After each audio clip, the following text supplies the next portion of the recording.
Ooh, the trial captain's bed. I'm sensing a theme here. Oh, hi there, and welcome to part 6 of Pokemon Sun and Moon. Today we're going to continue our adventure through the big, enormous, humongous, gargantuan, colossal, vast, never-ending city of Hau'oli. And as soon as we leave the Pokemon Center, we could head west, and we could see two people talking about Team Skull. Thugs, bad guys. They're probably the most evil, mischievous, terrible, wicked, horrific, appalling, dreadful, malicious bad guys around. Okay, I need to put my thesaurus away for the day, and we are going to try heading north. And of course, the Taurus is there. To the north leads to Route 2, but of course we have to follow the game's script, so for now, we have to finish exploring the rest of Hau'oli. So, first place we're going to stop by heading down to the south is a big, grand old mansion here, and it's quite exquisite if I do say so myself. I wish I could live in a place this beautiful. Turns out that it actually belongs to the trial captain of our first trial, and we've already met that person, and every time I look at the name of the trial captain, I pronounce it a different way. I think Ilima? I could never get his name correct. So you're gonna hear me pronounce it like 10 different ways because every time I look at the name, I see it differently. So we're gonna go with Ilima for now. Ilima, I don't... There's a few items we could get around this house, starting with an ether on the outside, and inside is a Lumio Skelette, which is basically one of the items that heals all status conditions of a Pokemon, and it's like regional exclusive. The Lumio Skelette came from the 6th gen region, as you guys probably know. Ilima? Oh. I could probably find 20 different ways to pronounce that name, and I'll still get it wrong.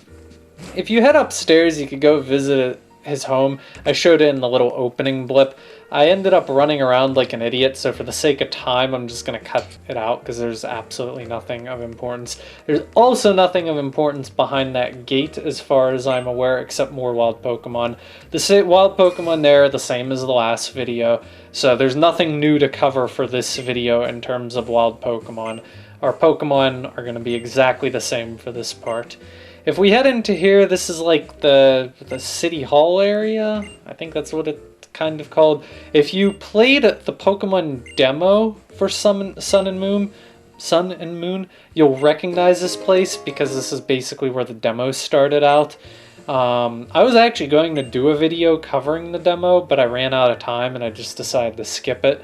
I may go back and cover it because there's a few things you can transfer from the demo over to this game, including an Ash Greninja, as in like Ash Ketchum from the anime. You can like transfer over one of his Greninjas if you did the demo. I'm just pointing that out now because in case I never end up actually making a video of that, just know that there are things from the demo that you can transfer over. Other than that, this place you could talk around. There's not too many people saying interesting things. The one person talks about ribbons. Ribbons have been in Pokemon games since I think 3rd gen, and the ribbons in 3rd gen were originally for Pokemon contests, and then they expanded that throughout the games, and your Pokemon can get ribbons. So if you actually have Pokemon from the early Pokemon generations and you've been like transferring them through all the games, you could end up with Pokemon with some pretty interesting ribbons.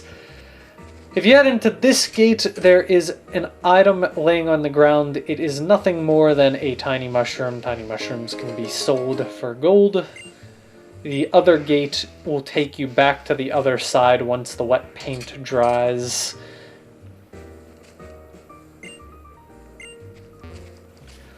As we continue our adventures through the city, we're going to run into Hau on our next scripted event, and he was just stuffing his face, because that's all really Hau is good for in these games.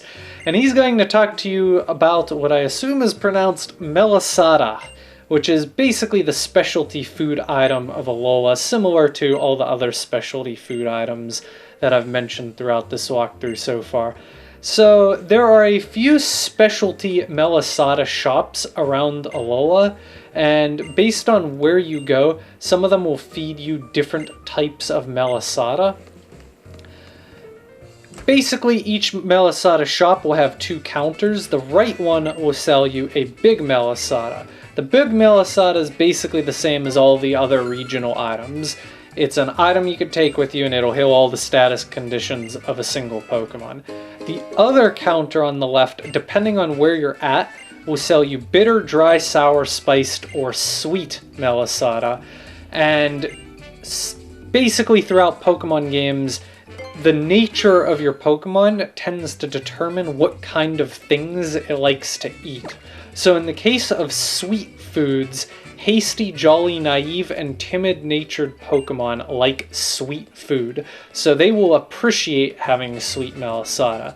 Brave, quiet, relaxed, and sassy Pokemon don't like sweet food. And then there will be 2 other locations throughout the game that feed you the other 4 types of Melisata. So keep this in mind, if you have any Pokemon of the right nature, it's recommended that you feed them some of this Melisata. It raises their affection, which is the same type of stat that you get from Pokemon Refresh, and it shouldn't be confused with happiness, which is a different stat that your Pokemon get, which some Pokemon evolve based on happiness, such as Pichu. So it gets confusing, there's a lot of different stats, but that one is for affection. There's also a mystical Melisata that you can sometimes get lucky on sale, and that'll boost all Pokemon regardless of nature by a large amount.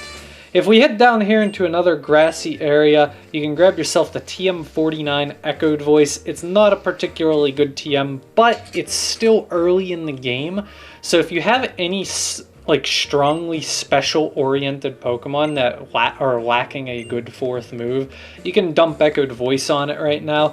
It's not a good normal move by any means, but at this point in the game, it's actually not too bad. In the long run, though, you're never going to look at this TM again. It's good for the short run. There are 2 last areas left on our adventure to explore in Hau'oli. This place is the Pokemon police station of Hau'oli. There's absolutely nothing of interest here, just a lot of things to talk about, and I guess a water cooler if you want to stand around and gossip about office talk. And that pretty much wraps up the main area of Hau'oli City. There is one last shortcut that you can later take once the paint dries. The last thing we can do in Hau'oli is head down to the final area, which is the marina, and despite being a smaller area, it actually has a few things we can do, starting with picking up this Super Potion. And Super Potions, I had to do a double take on this, but they indeed do heal for 60 HP, and that is new as of the 7th gen Pokemon games, Sun and Moon. So if you've always played Pokemon, you'll probably be conditioned to think it's 50 HP, they now heal 60. And a lot of the healing items throughout the game have received balance changes. If we head up here, we can enter into the ferry terminal area, and later on you'll be able to use these areas to get around to the different islands. Of course, we'll get something equivalent to the HM Fly in past Pokemon games, which you'll probably end up using rather than the ferry terminals. But the ferry terminals are a way to get around to the different islands, but of course, because the game's scripted, we can't go to the other islands yet. As we leave the ferry terminal, there's 2 more people we can talk to of interest, and they're going to talk to you about X items, specifically X attack and defense. And I had to do a double take on this too, because I didn't realize until I filmed the last part that they actually buffed X items in Sun and Moon.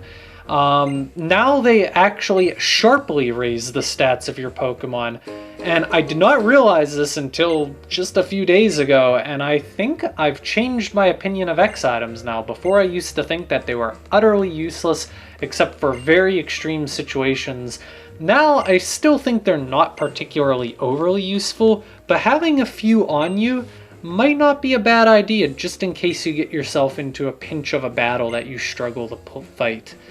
And finally, we can talk to Captain Ilma. But wait! Team Skull! So, Captain Ilma, what's up, yo? I came all the way from the trainer's school and I want to take on your trial. And who are you? This is not what I had in mind when I thought of Team Skull. Oh my, how terrifying. Those hand motions and that terrible English. I always wanted to meet the local thugs of the area, the local gangs and people who probably aren't doing the most illegal stuff. There's a police station right north of here. You guys do know that, right? Okay. Team Skull is going to be your token bad guys for Pokemon Sun and Moon. You should be pretty familiar with the fact that Pokemon games always have a bad guy organization of some sort, and Team Skull's kinda like Team Rocket. Incompetent, and they like their Zubats. So there's nothing really of a challenge here, and yeah, Dear Diary, today I ran into the local drug dealers, and they were playing solitaire while I was playing Pokemon, and I don't think they realize... You would think after 7 generations of Pokemon games, the bad guys would realize Zubat just isn't a strong Pokemon. Oh my, how terrifying. Well then, Ilma, shall we continue where we left off? Ilma's gonna heal up your Pokemon, and I think I'm just gonna make it a joke where every time I say his name, I'm gonna pronounce it differently because I just cannot get his name straight. So, before you take on his trial, he wants to put you to the test. So we will fight Captain Ilma in 1v1 combat. Ha ha ha ha. So, I thought this battle would be like a gym battle and it'd be challenging, but to be bluntly honest, it's actually not really much different than your standard Pokemon battle.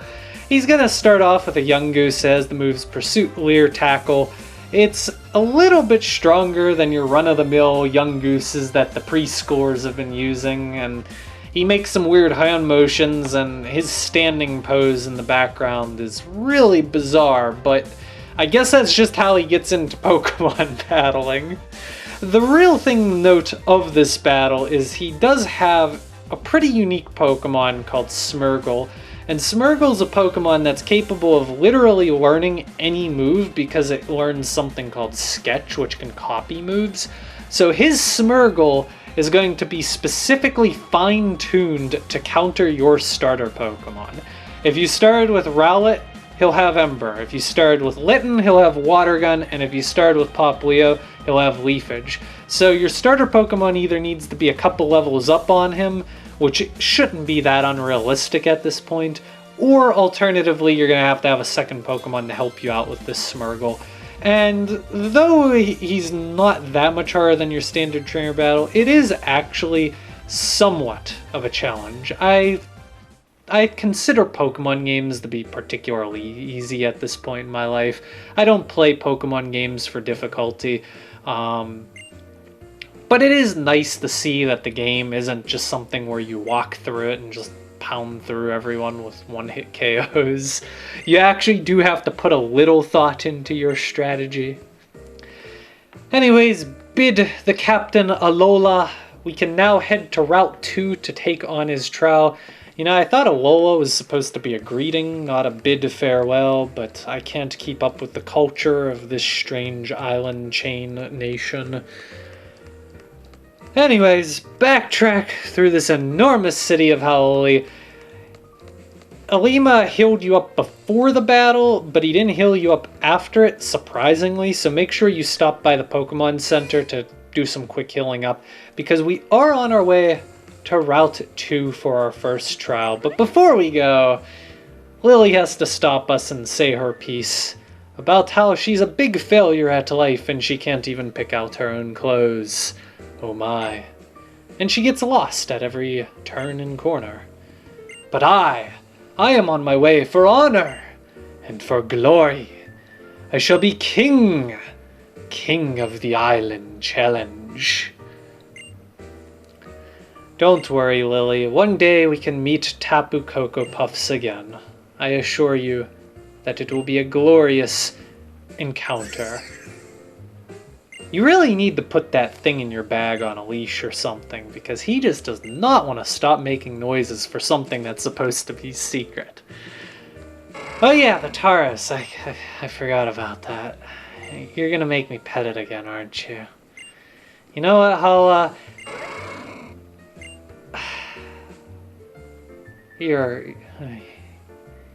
I'm tired. It's been a long day. I just want to continue on to my island challenge. Let me go. And seeing Hala run away is mildly amusing. Route 2 awaits, but we shall cover that next time. Have a wonderful rest of your morning, day, or night, folks. And I will see you all next time.